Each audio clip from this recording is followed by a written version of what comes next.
Hai guys, Assalamualaikum. Welcome back to my channel. Kepada yang baru dan channel aku, terima kasih sudah singgah ke channel aku. Kepada subscriber aku, terima kasih sudah menonton video aku lagi dan lagi. Okey, hari ni aku akan buat perkongsian pengalaman aku semasa aku mandi swimming pool.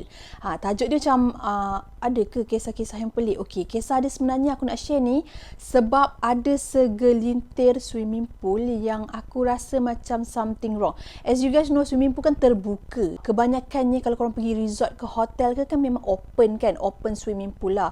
Jaranglah korang jumpa yang swimming pool dalam bangunan. Tapi ada banyak je. Tapi kebanyakannya korang akan jumpa yang dekat luar. So hari ni aku nak share dengan korang pengalaman aku berkaitan dengan swimming pool. Aku bukan nak takutkan korang sebab mungkin ada di kalangan korang yang menonton video ni ada kat rumah korang ada swimming pool kan.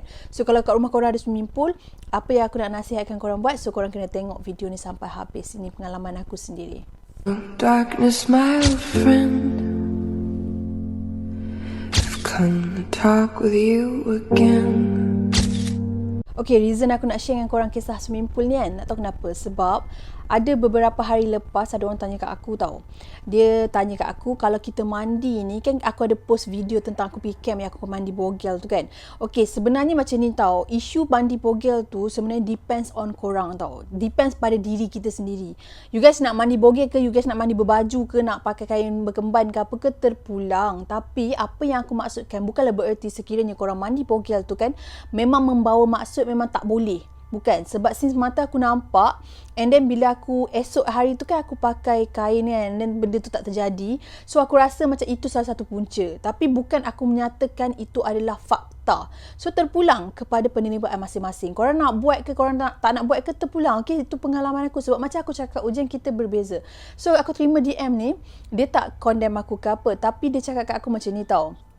Memandangkan aku dah share tentang kisah-kisah mandi apa semua tu, dia tanya kat aku kalau kat swimming pool tu macam mana pula kan. Sebab dia kata dia tak tahu kenapa bila dia mandi kat swimming pool je dia rasa macam sesuatu. Boleh jadi itu perasaan dia, ataupun dia terlalu overthinking, ataupun benda tu memang ada. So dia macam keliru lah, dia tanya kat aku. And then aku memang banyak, past few years ago, aku memang banyak gila kisah-kisah pengalaman mandi kolam ni, especially bila aku pergi bercuti. Dulu masa aku kecil, aku suka sangat aim kolam renang tau, kalau setiap hotel yang aku pergi. Jadi banyaklah peristiwa yang terjadi. Cuma aku akan selitkan beberapa ringkas story yang aku akan share dengan korang ni, okay? Okay, nak jadikan cerita. Cerita yang pertama ni pengalaman dia terjadi dekat satu resort. Dan resort ni memang ada swimming pool. Macam aku cakap lah, swimming pool dia terbuka. Okay, pada satu hari tu, aku mandi waktu tu pukul 4 lebih tau. Dan waktu tu adalah waktu memang untuk mandi. Dan ada setengah hotel ataupun resort ke apa ke penginapan yang dia tidak benarkan guest mandi lebih pada pukul 7. Ada kan? Ada yang dia benarkan mandi pada waktu malam. Depends lah pada tempat tu. Dan pada waktu tu, kisah ni berlaku 4 lebih. Aku mandi. Aku tak pandai berenang tau. To be honest, aku memang tak pandai berenang. Dan aku pernah cuba nak berenang tapi gagal. Okay, jadi bila aku tak pandai berenang, aku masuk dalam air tu. Air tu paras-paras macam atas sikit lah pada dada kan. So, okay lah, boleh berdiri kan. Aku akan menyelam sahaja. Kalau tak menyelam pun, aku akan masuk ke dalam, and then aku duduk kat tangga dia, aku tahan nafas. Aku macam training tahan nafas macam tu kan. Lepas tu tiba-tiba masa aku tengah tahan nafas macam tu, kita tutup mata tau, sebab kan air dia kan ada klorin kan, macam pedih mata kan.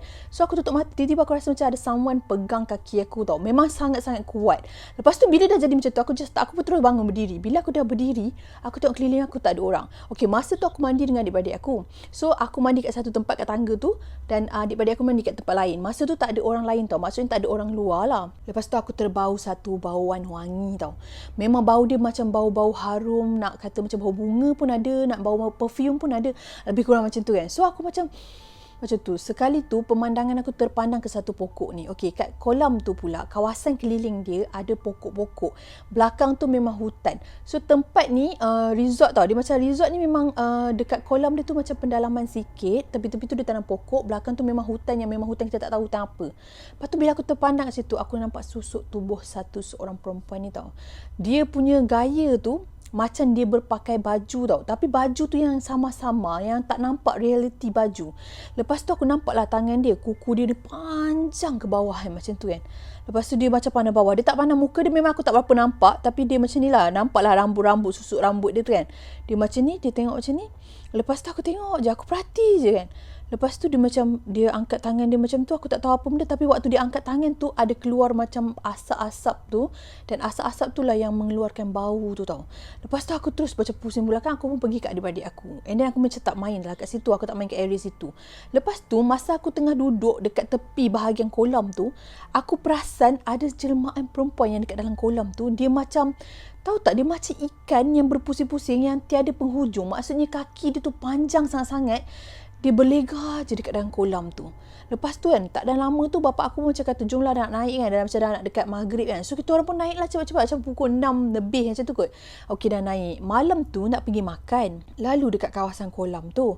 Sebab dekat tepi dia memang ada jalan lah. Lepas tu kolam tu kita nampak lah. Jadi semasa jalan dekat tepi kolam tu, aku nampak jelmaan perempuan yang siang tadi tu ada dekat situ. Tapi dia bukan satu.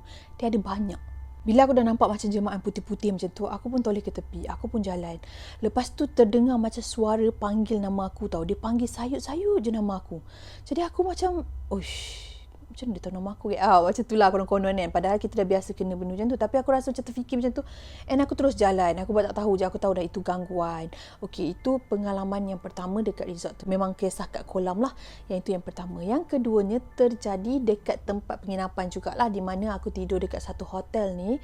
Okey, masa tu aku memang plan tak nak mandi. Tapi aku just nak duduk letak kaki. And adalah beberapa orang lagi kawan-kawan aku ni nak mandi kat kolam tu. So masa tengah lepak kat situ, aku memang tak bawa baju sebab masa tu kena pakai swimsuit tau. So aku memang tak bawa, and aku duduk tepi je teman yang lain. Jadi masa aku tengah duduk kat tepi tu, kawan-kawan tengah mandi-mandi ni, tiba-tiba ada satu orang ni, kira macam kita orang tak kenal lah, orang lain stranger kan, sebab kolam kan open untuk guest yang datang kat situ. Jadi diorang ni mandi-mandi, tiba-tiba ada seorang tu dia macam cramp. Kaki dia cramp, lepas tu dia macam terstuck lah kat situ kan. Lepas tu dia macam orang-orang lain, family dia kot yang tolong dia, angkat dia naik ke atas. Lepas tu apa yang aku nampak, bila waktu dia cramp tu, sebelum lagi waktu dia cramp tu, aku duduk kan, aku perhatikan yang lain. So aku nampak lah semua pemandangan. Masa tu aku dah nampak ada satu jelmaan yang macam ikan. Nampak macam ikan bila dalam air tau. Yang sebenarnya dia bukan ikan. Dia bersusuk dan dia berkaki. Dia ada kaki. Dan dia macam nak cakap, dia bukan macam duyung tau. Aku susah nak gambarkan dia punya jelmaan tu. Tetapi macam tu lah korang boleh bayangkan ya. Ikan separuh manusia macam tu kan. Tapi bukan cantik macam yang duyung macam korang tengok kat TV apa semua, tak ada. Lepas tu budak tu dia pergi berlegar kat budak tu, automatik budak tu tiba-tiba cramp, dan budak tu macam dia macam minta tolong lah kan. Tu family dia tolong dia, angkat dia ke atas. Mungkin parents dia kot tengok dia macam kaki dia apa semua kan. Kaki dia bengkak teruk sangat-sangat. Lepas tu yang bapak dia kata, macam mana macam ni, terangga apa? Budak tu mandi kat tengah-tengah tau. Dia bukan mandi kat tepi-tepi yang membuatkan kau boleh terantuk dekat di sembalik kolam tu tau. Tak ada. Dia memang mandi kat tengah-tengah. Tiba-tiba kaki dia bengkak. Memang kita orang nampak lah kejadian tu. Sebab bila dia jadi macam tu, orang semua pergi kat dia kan. And aku pun, kawan aku pun, kita orang pun pergi tengok dia. Tengok memang kaki dia bengkak tau. Biru-biru purple macam tu. Lepas tu aku macam, aku nak cakap dekat family dia. Tapi aku rasa takut nanti orang kata, siapa dia ni tiba-tiba cakap macam ni. Boleh terima ke apa yang aku cakap? Ataupun mungkin dia tak percaya apa aku cakap. So aku macam blur tau. Aku macam, apa aku nak buat? So diorang ni macam proceed nak bawa pergi hospital lah. Okay, lepas tu aku pun tak adalah cakap apa-apa. Aku pun buat tak tahu. And habis kat situ saja kisah waktu tu. And ikan yang aku kata ikan separuh manusia tu, yang dekat dalam kolam tu dia hilang. Dia bukan hilang macam tu je tau. Dia pergi masuk dekat satu bahagian lubang yang ada dekat kolam tu. So tak berapa perasan.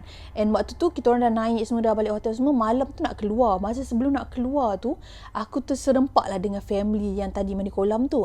Jadi aku ni macam sebersalah tau. Dekat lobby tu, sementara tunggu yang lain, aku dekat lobby tu aku tengok je dia. Aku nak tegur, aku nak cakap macam nak tanya lah anak dia tu macam dah okey ke kan.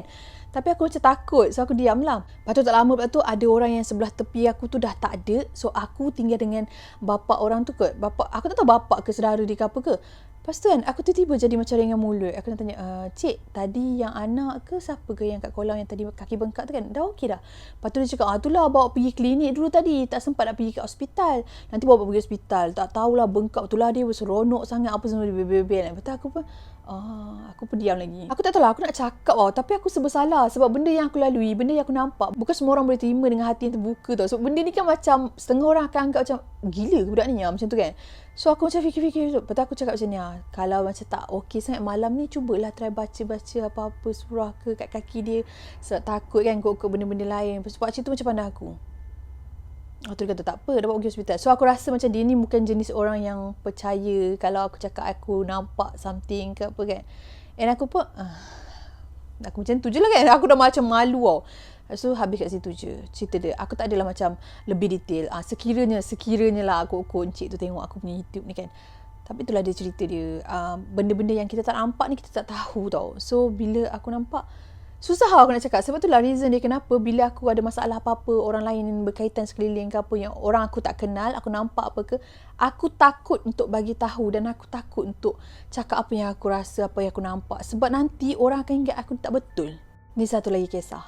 Okey, kisah ni aku dengan kawan aku pergi mandi kat kolam awam. Kolam apa tu?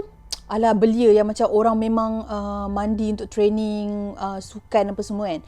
Okey, cerita dia macam ni tau. Ada satu kolam ni, dia bahagian tepi. Dia macam tak berapa besar, tak apa kecil. Aku tak tahu kolam tu function dia untuk apa. So, aku dengan kawan aku ni mandi kat situ. Okey, nak dijadikan cerita, masa kita orang datang tu lewat tau. Macam nak dekat pukul 5.30. Macam kita mandi sekejap je sebab dia tutup dalam pukul 6 ke pukul 7. Lepas tu baru malam pula dia buka balik. Tapi yang dia buka balik tu untuk orang yang memang super duper lah. Memang orang nak training swimming kan. So masa tu aku dah settle semua, masuk kat toilet dia. Okey, aku dah settle, dah siap semua mandi, semua dah tukar baju semua kan. Kita nak keluar. Lepas tu aku nampak lah seorang pakcik ni. Dia pakai topi, lepas tu dia macam buat kerja macam pandang-pandang bawah je. Dia macam tak pandang sangat orang tau. Lepas tu kan, aku tengok dia ada buat macam satu benda, dia buat plastik apa tadi, renjih-renjih kat dalam kolam tu. So aku anggap macam mungkin dia nak boboh nyah kuman ke apa-apa kan. Aku tak rasa apa-apa lagi lah. Lepas tu aku jalan-jalan separuh jalan tu kan, tiba-tiba bila aku tertoleh kat belakang tu, aku tengok pakcik tu kan, dia tak ada kepala. Dia macam nak cakap, sebab apa aku pandang belakang tu, sebab masa aku tengah jalan tu, aku terdengar lagi bunyi-bunyi orang baling-baling kat air.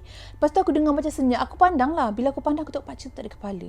So aku rasa, oh itu Jumaat ke? Tapi apa yang dia buat tu kan? Aku pun pergilah balik patah dekat kolam tu. Dekat bahagian belakang yang dia renjis-renjis tu kan. Jadi bila aku pergi kat situ, aku tengok sepihan-sepihan yang dia renjis-renjis tu, dia macam sepihan-sepihan bulu-bulu tau. Macam bulu, nak kata bulu kucing pun tak. Tapi bulu-bulu yang tergumpal-gumpal, dia ada dekat sekitar situ je. Dekat bahagian tepi tu je. Lepas tu aku tengok. Aku pun cuba macam nak try sentuh lah. Aku macam nak tengok apa benda tu kan. Bila aku nak pergi pegang tu, air sahaja. Maknanya bulu tu nampak sementara je. Lepas tu bila aku try pegang, bulu tu tak ada. Dan yang sangat-sangat peliknya, lepas aku sentuh air tu, tangan aku jadi gatal. Gila gatal, kau tahu tak? Macam rasa, tahu tak? Macam kau rasa tu kau pegang buluh ke apa benda pokok yang gatal tu. Ya Allah, gatal sangat. Sampai malam tu aku macam tak boleh tidur. Aku pun lap-lap.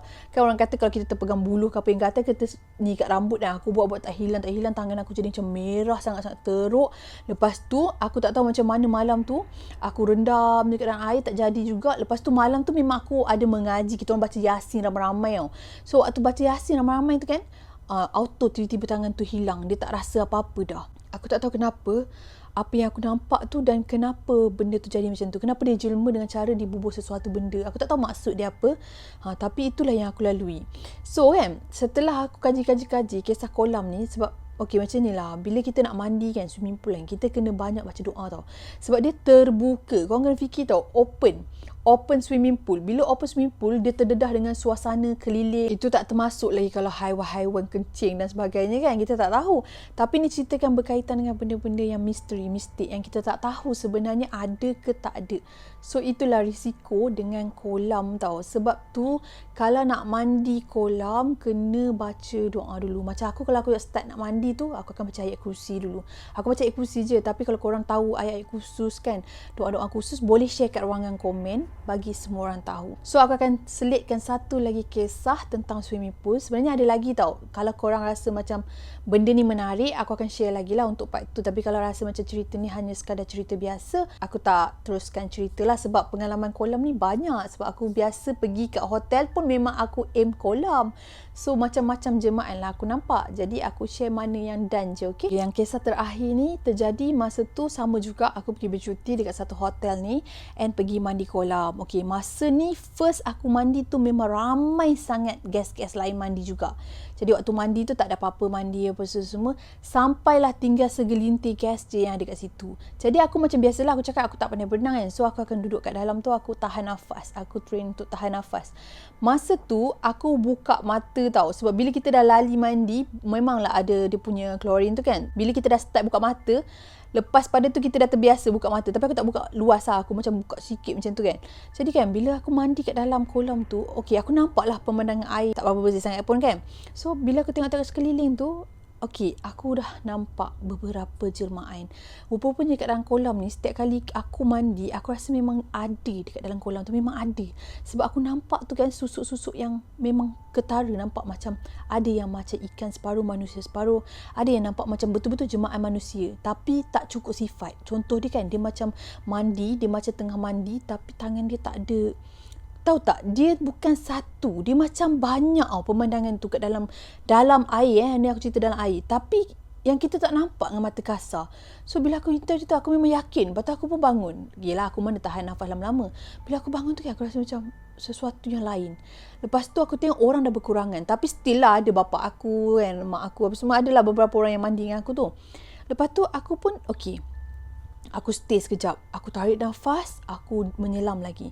Untuk seterus kalinya aku menyelam tu kan, aku memang terkejut sangat-sangat sebab muka seorang perempuan yang tak cukup sifat, yang tak tangan tadi tu, dia ada kat depan muka aku. So aku macam terus bangun. Aku macam terkejut sangat-sangat. Lepas tu aku pun diam. Aku diam mengeras. Aku diri je kat situ. Aku gerak seslow pergi kat tepi tu kan. Aku pergi kat bahagian tangga, and then aku pegang tangga, aku turun ke bawah lagi. Aku turun lagi, aku nampak lagi jemaah tu. Dan jemaah tu tengah berlega-lega. Dia macam seolah-olah mandi. Dan ada juga jemaah yang aku nampak, rupa dia sangat-sangat pelik, di mana badan dia berkecai. Maksudnya, dia rupa macam manusia. Badan dia ni straight, tapi terus kaki tau. Terus nampak kaki dan terbahagi. Aku tengok, dia macam nampak macam obo-obo tau. Tapi sebenarnya dia nampak macam manusia, tapi bawah dia tu terus straight and then terus cantum sekali kaki. Aku tengok banyak sangat. Dan dekat dalam kolam, rupa-rupanya bila aku tengok, memang banyak yang mandi sekali dengan kita. Sebab tu kalau nak mandi kolam, macam aku cakap, kena standby baca doa. Lepas tu kalau dah mandi, bilas balik dengan air lain. Jangan biarkan, selain daripada kita buang klorin dekat badan kita apa semua tu, kita nak elak daripada benda-benda yang tak baik ni ikut kita balik rumah. Memang korang kena mandi. Tak kisahlah korang pergi kat private kolam ke apa ke, bilas balik lepas mandi kolam. Aku tak sure lah macam memang setiap ke, tapi majoriti kalau setiap kali aku pergi hotel, mana-mana tempat, mana-mana kolam yang terbuka, memang ada jelmaan-jelmaan tu dekat dalam air. Rupa-rupanya pemandangan mataku, kalau dekat atas darat, kalau kita tengok macam tu saja, kita akan nampak ada yang jelma, nampak lah kan. Ada yang tak berapa jelma tu, aku tak nampak lah. Tapi bila masuk dekat dalam air, memang aku akan nampak. Dan benda ni berbeza dengan kalau kita pergi sungai. Sungai jemaah dia lain, kolam jemaah dia lain. Aku tak tahu apa yang aku lalui ni. Mungkin ada orang lain dia lalui benda yang berbeza. Tetapi untuk nak sampaikan kat korang, swimming pool ni memang nampak tenang, macam tak ada apa-apa, tapi sebenarnya di dalam air tu ada something. So yang korang kena buat ialah berhati-hati, dan setiap kali nak mandi tu baca doa kan, sertakan dengan niat yang baik lah. Lepas tu dah settle mandi, jangan lupa bilas. Tak larat, malas macam mana pun, jangan balik dengan air swimming pool tu saja. Kena mandi balik. Jangan terus dine macam tu. Even anak-anak, pantau anak-anak lah selalunya. Sebab selalunya kalau orang tua ni memang dia akan mandi balik. Budak-budak yang selalunya kadang-kadang dia mengelak sikit kan. So korang kena hati-hati. So apa-apa juga kena start dengan bismillah. Okay, so sampai di sini saja perkongsian aku untuk hari ini. Aku rasa aku dapat membantu jawab soalan yang ditanya dekat someone yang DM aku tu. Terima kasih untuk soalan tu, dan terima kasih juga untuk pertanyaan tu. Minta maaf sekiranya ada kekurangan, sebab aku bukan seorang yang arif. Aku cerita semua based on pengalaman aku. Okay guys, sekiranya ada kesilapan dalam pembicaraan aku, ada terkasar bahasa, terguris hati mana-mana pihak, aku minta maaf. Sesungguhnya yang baik-baik itu datang pada Allah Subhanahu Wa Taala. Segala kekurangan, kesilapan itu datang daripada diri aku sendiri. Stay healthy, stay safe. Assalamualaikum.